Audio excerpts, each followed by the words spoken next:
Barbara Pravi, Lève-toi. Donc, comment est née l'idée de ce projet littéraire? Sous ma douche. Mais c'est vrai, C'est vrai? c'était juste à l'annonce de la guerre en Ukraine, en fait. Oui.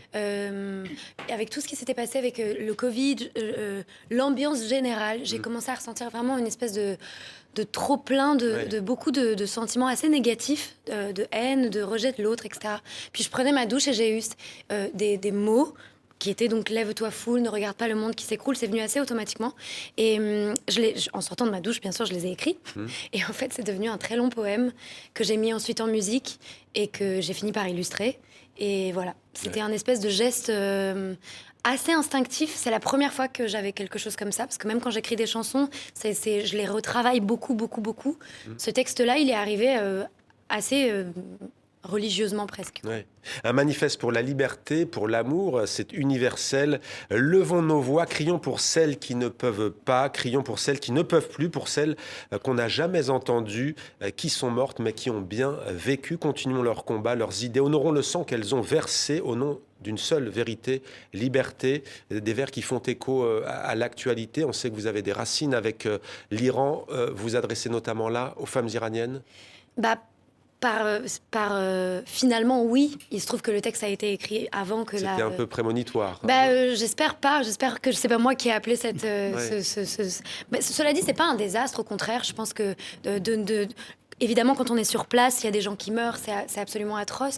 Il n'empêche que il y a quelque chose de magnifique dans l'acte de révolution, de révolte, c'est-à-dire que c'est un trop-plein. On n'en peut plus de subir, on n'en peut plus de supporter des choses qu'on nous impose, et on décide, c'est-à-dire qu'on choisit à nos vies, donc presque à notre individualité, la collectivité, l'autre, et on est prêt à mourir pour sauver nos enfants, pour sauver les enfants de nos enfants, pour sauver nos sœurs, pour sauver nos frères, pour sauver notre humanité quelque part. Défendre les libertés, tout en refusant, c'est important, la résignation, ça bien sûr, mais la haine aussi, vous le dites, vous commenciez tout à l'heure en disant que sous la douche, vous pensiez à ce trop-plein de haine aussi, de rejet.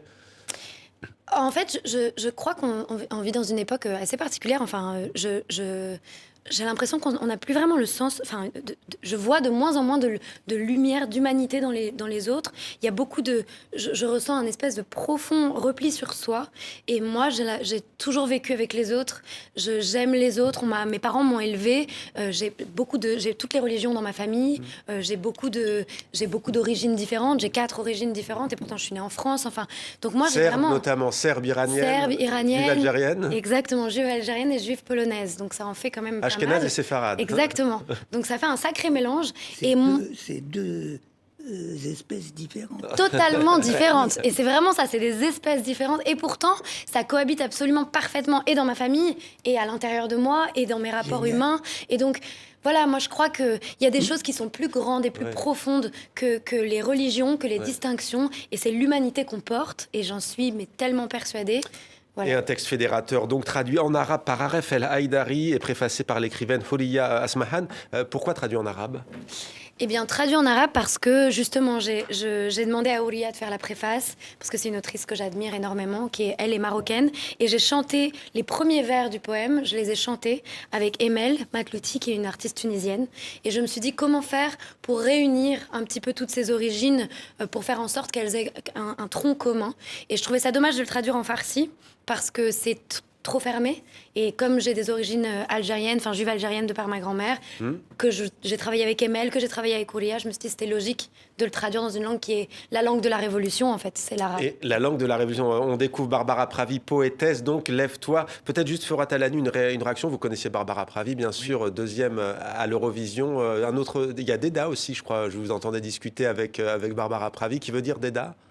Ça veut dire grand-père. Grand-père, ouais. Vous retrouvez à côté de Barbara Pravi. Oui, c'est une chanson qui m'a touché parce qu'elle parle du grand-père, aussi de la figure du père. Et moi, c'est quelque chose qui est très important dans mon parcours. Moi, je suis né en France, je suis d'origine irakienne. Et, il en est question dans votre roman, d'ailleurs, de cette filiation. Cette filiation et de cette transmission. Alors, le décor, c'est l'Irak, mais je pense que c'est universel, c'est une thématique universelle.